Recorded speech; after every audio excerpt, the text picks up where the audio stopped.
What up, everyone? This is the Twice Over Movies podcast, and I'm your host, Faraz. Today, we got the discussion episode for The Lives of Others. This episode does contain spoilers, so be aware. If you have not seen the movie, do watch it. It's a highly recommended film by us. If you have not seen it, you can always check out our preview episode for a spoiler-free insight on the film.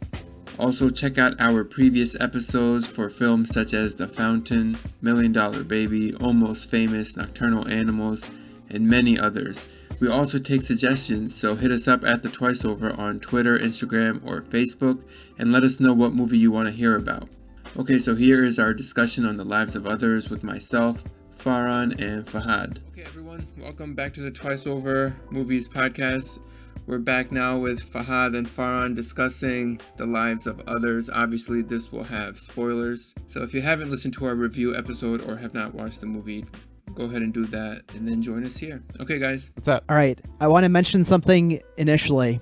I love this movie, and I think it avoided all the pitfalls of making it a one-issue movie. This obviously takes place in East Germany, and the film could have just been about the oppressiveness of life under the watchful Stasi, but it doesn't go with that. It goes with the interpersonal dynamic, the conflict between the characters, and that makes this movie just amazing to me. In that same vein, now the movie is titled The Lives of Others, and we mentioned in our review episode that we're really looking at like three main characters, but through those three main characters and what positions they hold, we get a very large glimpse of society in general. Yeah, we do. So so what you're saying, Fahad, is very true. It doesn't become like a single issue type movie at all. It becomes literally an issue that could exist very much in any society, not necessarily just like a East Berlin, communist East Germany. It could exist in any society. So if I were to imagine Steven Spielberg making this movie, I imagine a very one-toned movie with everything wrong with it. Because I'm not a fan of Spielberg, and Shots fired. yeah, big shots fired. No, I get it. He would make it Hollywood. He would, absolutely, and this is very Yeah. not at Hollywood. Yeah, this is very not. This is a very typical foreign film. To me, it's very typical of a play adapted movie. I don't know if it is, but the dialogue was really well written, which to me it's exemplary of those types of movies. The play adapted movies. Yeah, that's interesting that you say that. I wonder about that. So it is not a play because it was nominated as Best Original Screenplay. Ooh, okay. You got to give BAFTA. it props for having an original story. Yeah, original story for the movie itself. So that actually does make the writing a little more impressive. Yeah. The dude who wrote it, Yeah. it's the same dude who directed it. So he wrote and directed the movie. Ooh, okay. Yeah. Oh, so it's beautifully written in terms of the narrative, man. This movie kind of it sort of takes your breath away at points, especially towards the end. It takes a little while to get there. It's not a terribly long movie. I think it just takes a little while to get some traction under its feet. Mm-hmm. When it does, man, it's very, very engaging. You know, you mentioned in the first episode, Fahad, I don't know how you worded it way better than I'm going to. About the slow burn? Well, more about the interplay between the different viewpoints that we're seeing the story unfold. We're seeing it on one hand, we're seeing it directly. Right. And then we see it through Weisler's lens, right? Where he just gets the audio. So, the movie, and you said, somebody said irony, and that's exactly what this movie plays with, is there's a lot of irony in the whole plot. You know, they don't know that they're being watched, but they're being watched.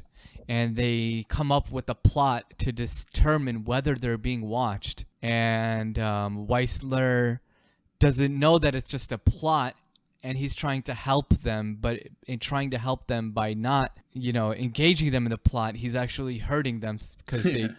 So it's just so much and it's just one thing after another and after another and after another. And so there's constantly this display of who has what piece of information. The audience has it all. So in that sense, it's almost like a Fincher movie, right? Where the information is critical to understanding the plot and everything. Yeah. It's hard. It's one of those movies, if you do miss like a critical scene, then you're going to be pretty lost. True. Right. Which... Again, I think, like a lot of movies, there's two ways to watch this movie. There is one to watch it scene by scene, every detail by detail, so you don't miss out on anything. And there's one where you just kind of you can casually watch it and still get the overall. You can still get a lot from this movie just by casually watching it. Yeah, as far as like the writing goes, I mean, like we mentioned, the irony. I mean, there's so many times where within the dialogue, they're basically mocking like the information itself, right? So like when Georg is like, "How can the Stasi be so incompetent?" Like Yeah. when we know, like, well, they know everything, bro, Right. and Right. even like Weissler knows that. I mean, there was a couple other moments like that too, where they're almost like egging the other on in terms of who knows what. Yeah, I don't know of a movie that played with that whole information thing, the presence of it or the lack of it within each character. I don't know of a movie that does it so well. I know of movies that do this too. Hitchcock's Rare Window. A lot of Hitchcock movies, in fact, are structured this way. That's interesting. See, I mean that dude. I mean, people just aren't that clever anymore. I think. Yeah. Or they don't want to make this type of movie where it's like, Yeah, because it's not sexy, really. I mean, It's not, yeah. I'm not surprised that this movie isn't known by more people because I don't think it is. Barely anybody knows about this movie. Again, looking at 2006, all those movies that came out at this time, this movie's kind of drowned out by all of those other movies that are way sexier, let's say, to the general public. A lot of those are also pretty good movies in their own right. They're also great movies, for Yeah. sure, for sure. I'm not gonna knock that. This is still around the time that we started getting into movies. That is what I would say for sure. Yeah. towards the end of 2006 high is school. literally the year that I started getting into movies. That's when I discovered. That's when I took Children my of first Men. film class, I think.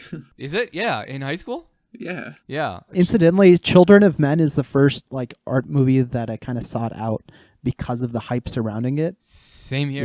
Yeah. Okay. Yeah. Regarding the lives of others, I do have a question. This is something I noticed from my multiple watches of the movie. Mhm. So the very first time I watched it, yeah, like we were in high school, Farn. I remember thinking, now maybe I was just like more emo, but like they should have ended it at Krista's death, and that should have just been the end of the movie. But this time around, or probably even the other times I watched it after that, I thought I really appreciated like that last 20 minutes where Georg is going out and finding out like what happened and how he was like spied on and how Weissler had helped him. Yeah. Because Weissler gets the recognition he needs, right, to make it a kind of a semi-happy story. Yeah, exactly. He gets the recognition. I love the ending too. I love like that last line where he just says, "It's for me." Yeah, It's for me. this is finally about me, yeah. right? Because he's been spying on Yeah. other people's lives, but now it's about him. Right. I don't know. This time watching it, I did think that they kind of, they might have sort of bit off more than they could chew. In that last 15, 20 minutes, they kind of rushed that segment, I think. Mhm. That's how I feel. With his discovery of like the actual events. Yeah. Okay. Yeah, I can see that. Like he's reading these documents. I don't think he would have had the complete picture without like other documents, or not documents, but interviews or like knowledge coming from other sources. Yeah. I don't think he would have had the full picture with those documents. Right. What I think would have been cool would be if I don't know, if maybe we had seen that as like how there's sometimes a parallel, like show something that's happening in the present and showing the events of the past to connect it and just little pieces by little pieces, you know what I mean? Actually, they use that device, but not for this purpose. Yeah, see, I think I would have liked it a little bit more because then they could have made it a little bit more natural. But he just goes into the library, whatever that place is, and they just bring him books just on his one request. Like he's some random dude. He Yeah, wants but I mean, I don't government know. What if files, that's real though? Maybe they do have records of all the secret police's like documents, Maybe. and you can look it up if you were a subject of it.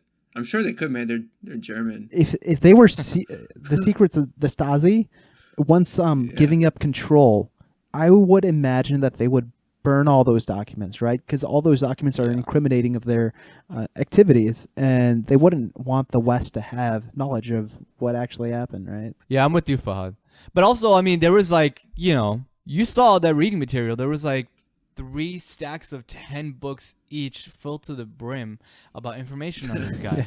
And in the span of 5 minutes, he figured out that there was this dude. He tied it all together too quickly. He tied it way too quickly. And it was I don't think that they really, I think they knew that it was quick, and I also don't think that they really cared.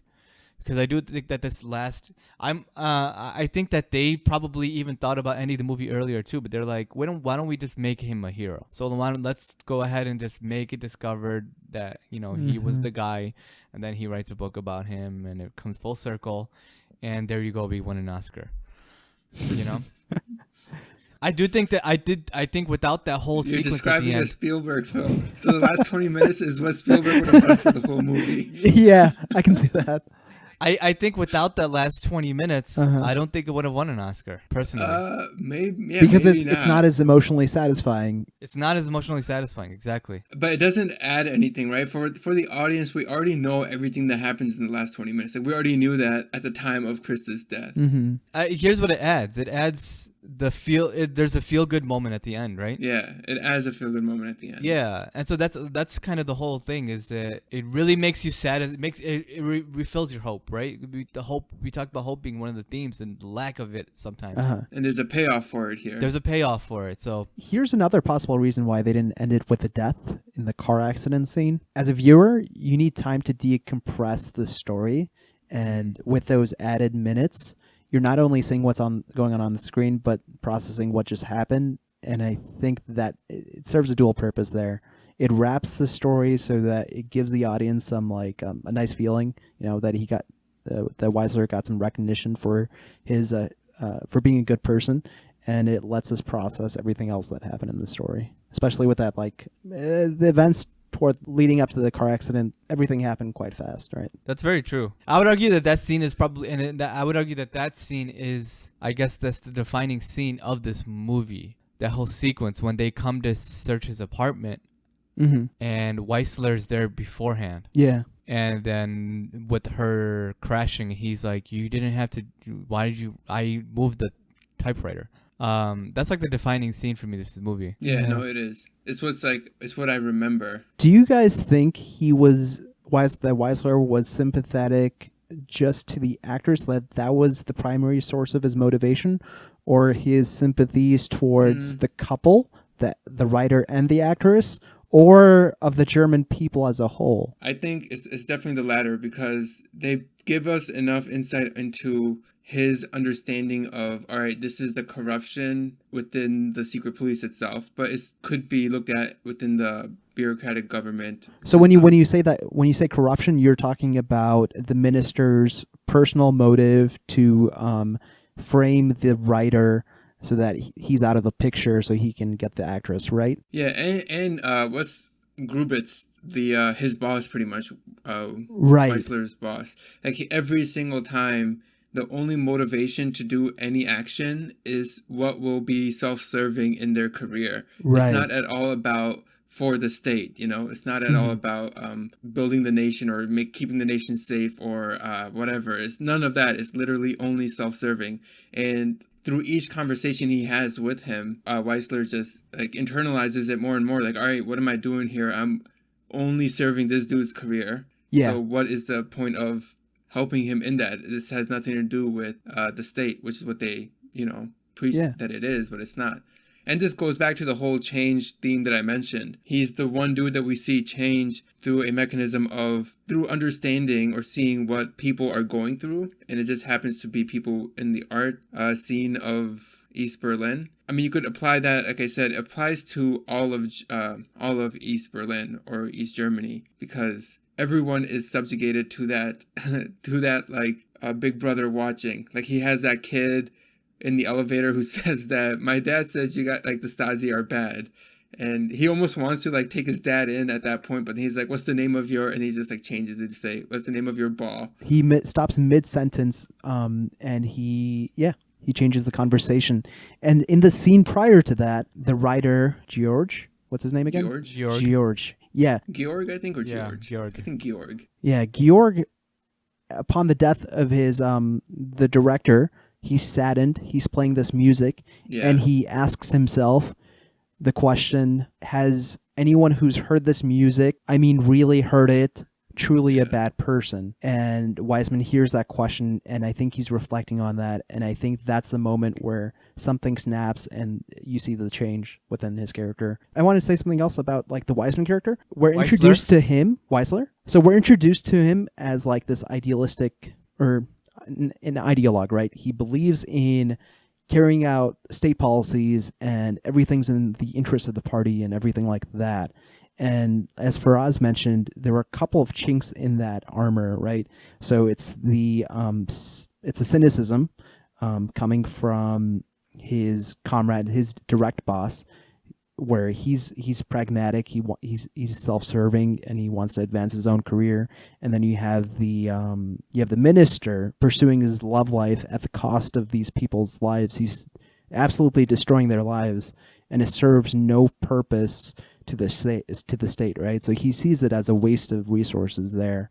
Mm-hmm. And yeah, I think those are the motivators for him to, start questioning what he's doing. And that piano scene where he hears that question, has anyone heard that this music been good, or whatever it was? That's the moment where he changes. So with regards to the original question, I mean, I don't know if you were still on track with that, because I thought about that kind of a little bit. I've thought about that a lot, actually, while watching the movie the second time. Basically, the question being, what are his motivations for changing? Weisler, I'm talking about. What are his motivations for going against the grain, going against what his job description is, and basically playing for the other team? And I think there's one on the one hand, he is sort of in love with the actress. We know that because of how he directly interferes. Why he literally meets her in person to tell her that he's a fan, and we can tell just by the way that, because he's a great actor, the first time he even sees her acting, when he goes to her show, just his reactions, and you can just tell that he's enamored by her. So I think one hand he's falling in love with the actress, but he's also falling in love with the relationship that she has with the director, with Georg.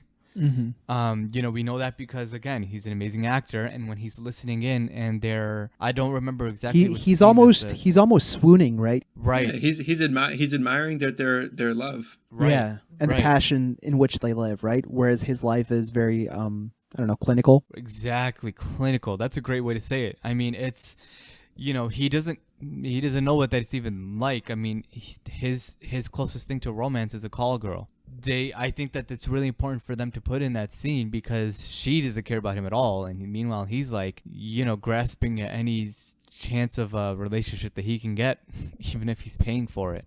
Meanwhile, on the other hand, there's like true love playing out before his eyes, well before his ears, and he's just, the way that he's like, basically almost like his eyes are closing. He's so entranced just listening to them. And when that dude comes in and he doesn't, realize it, the guy comes in to cover his shift. You guys know what scene I'm talking about? Yeah, I do. And he's got his hands to the earphones. No, it's the scene where she comes back and she asks Georg to hold her. And he's literally like holding himself. Like, that's what he's doing. Okay, yeah, that makes he's a lot. holding himself when Yeah. the guy comes in. See, so that makes me think like he's just sympathetic to them for sure, but he's also just sort of falling for them as a couple. That's why it's called The Lives of Others, right? He's obsessed with their lives. And then on the other hand, yeah, he is also just sympathetic to the lives of the German citizens as well, because we see him not act on the tip that they gave that there was going to be this guy traveling, one of the directors traveling to the west or something like that with a typewriter, and he didn't act on that. Yeah, he says something there. He says, "Only this once will I let this go." Right. Yeah. Because he's Right. about to warn the guards, and he puts the phone down because he's like, "Only Now, once." see, I didn't really think of it as... I thought he just didn't want to tip off Georg or anyone that their apartment was being watched. Ooh, okay. Well, no, because he didn't realize that was a plot, right? Yeah, he doesn't to realize that it could have been not a plot and been a real thing. Like, there could have been... They were trying to... The idea was that they were going to sneak Hauser into East Berlin. No, West Berlin. They were going to sneak Hauser into West Berlin because he's been banned, right? And if that was a real thing and it wasn't a plot, and if he had called him in, it would have just meant that, they caught the guy. They were doing a search and they caught the guy. But if it was a plot, and I don't know, from his perspective, he's thinking because we find out later that Hauser didn't leave. Hauser's still with him. Like when he's listening in the next day or the day after, he's like, oh wait, Hauser's here. So he sincerely did think Hauser was being snuck in to West Berlin. He did. So, but I think that I don't think that he did it I think he did it out of sympathy. I think he said, I'm just going to let you guys go ahead and do your thing just this once. Maybe, You know what I man. mean? But I think no, because remember he has a report and he's like ready to submit it when he goes to go see his boss. And Right. what is Grubitz talking about when he sees him? Oh, he's like grading someone's paper, grading someone's like thesis, and he's like, I gave him a B, but these are the 5 personality traits of these different artists, right? He's like basically mocking artists, and here's Weisler, who's like you said, enamored by these artists that he's listening in on. Yeah. And again, Grubitz is back to his old self, talking about what moves they can make to further their career. And Weisler's just like, screw this, I'm not turning this report in that he has in his hand. You're right. He goes back, and I think that's the decision. That's the moment where he's like, I'm not helping Stasi anymore on this case. Mhm. I think that's where he makes that decision. Yeah, I think that's an interesting insight. It's a complex movie, man. It is. Yeah, no, seriously, for the story, it's pretty complex for how few characters there are, but how much is going on and how freaking amazing it is. It's awesome. Yeah. There's this added little complexity. I don't know if you guys made as much of a big deal as I did. You know how there's someone else listening into the conversations, his partner, Weisler's partner. Right. He's a little. You notice how he was a little bit more peevish, Mm-hmm. right? He got excited about like them, Right. right? Mhm. The actor or the writer and the actors doing Intercourse, things, you could say. right? Right. So he was a little bit more peevish, and when Weisler is reading his report, the inspector's report, they do this technique where they show the written report being acted out in the back at like 50% opacity, so you understand that it's the interpretation of the report, right? By Weisler. Yeah, it's Weisler's interpretation of his comrade's report of what he heard happen, right? And he might not have documented it accurately or depicted everything correctly in that report. And so it shows that 50% opacity, and I got to thinking, did this actually happen? Is this a reliable report, right?